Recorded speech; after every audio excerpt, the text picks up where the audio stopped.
Hello. In this video we're going to look at different genres and what's expected within them. If you don't know what a genre is, Collins Dictionary defines it as a particular type of literature, painting, music, film, or other art form which people consider a class because it has special characteristics. In simpler terms, the genre of a book is what type of book it is: romance, fantasy, crime. You shouldn't mix this up with the age range of a book, however.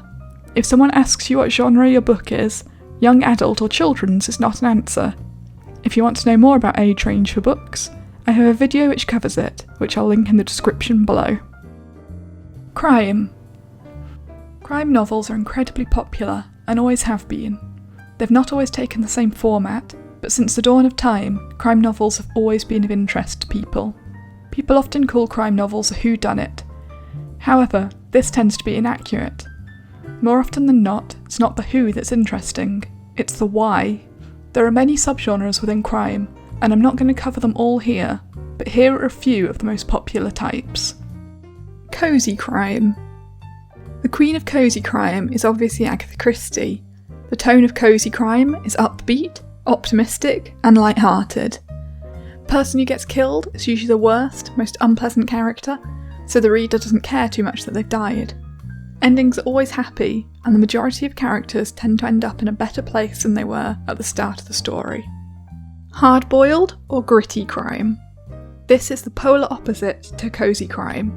These books are often unflinching and contain graphic violence and sex. The main character can be as unsympathetic as the villain, and the murders are always grisly. James Patterson is a prolific writer in this genre. Spy. These books focus on the world of espionage.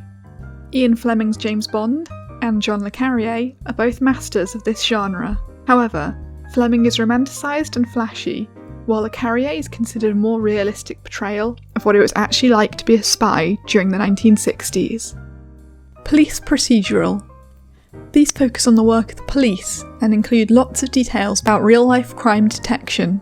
They contain in-depth looks at interviews, forensic techniques, and different aspects of police work. The main character is usually a working police officer. Ian Rankin often writes police procedurals. Moving on from the genre of crime, next we have fantasy.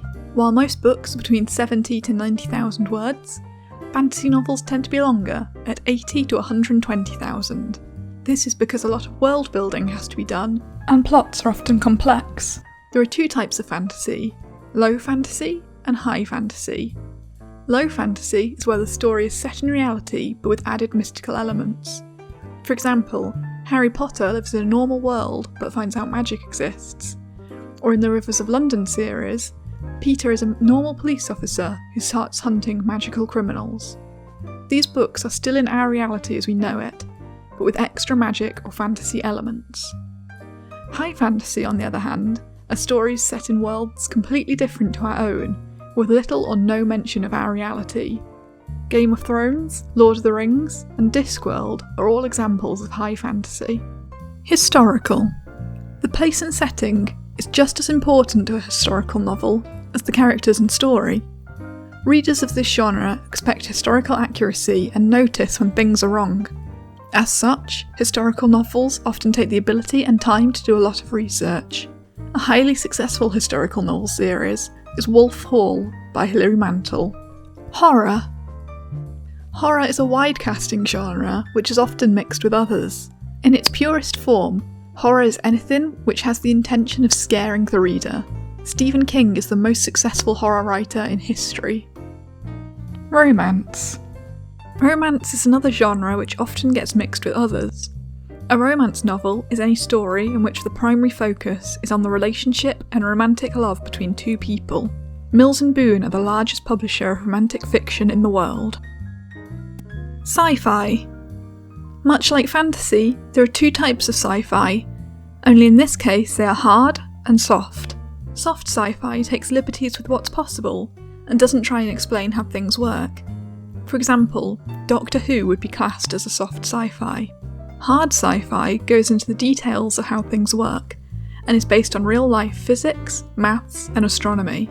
Readers of hard science fiction expect the science to be well researched, no plot holes or inaccuracies. Thrillers. Thrillers are characterised and defined by the moods they elicit, giving viewers heightened feelings of suspense, excitement, surprise, anticipation, and anxiety. Thrillers generally keep the audience on the edge of their seats as the plot builds towards a climax. The cover-up of important information is a common element. Literary devices such as red herrings, plot twists, unreliable narrators, and cliffhangers are used extensively. A thriller is often a villain-driven plot, whereby they present obstacles that the protagonist must overcome. Some recent successful thrillers include Gone Girl and Girl on the Train. Literary. Literary fiction is an odd thing, it's often hard to define. Everything else I've mentioned in this list can be classed as genre fiction. It places the value on entertainment, and as a result tends to be more popular with mass audiences. Literary fiction, on the other hand, emphasises the writing and meaning over entertainment value. It aspires to be art, not necessarily to be understood. Literary fiction tends to win big prizes, but doesn't always sell as well, as the audience is much more limited. So there's a rundown on some of the most popular literary genres at the moment. I say at the moment because, like everything, what's popular in the world of books changes and evolves over time.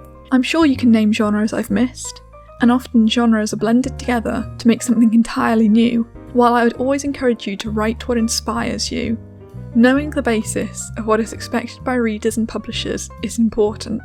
If you get halfway through a hard science fiction story and decide to take it in a completely different direction, that's fine, go for it. Don't let conventions stop you. But this is a phrase I live by. You've got to know the rules to break the rules. Otherwise you can come across as amateur and as if you don't know what you're doing. My final piece of advice is this. If you plan to write something in a specific genre, find some popular examples of that genre and read them. You can learn a lot by reading other people's work. If you like this video, please do give it a like and subscribe to the channel for more writing and book-related videos. Happy writing!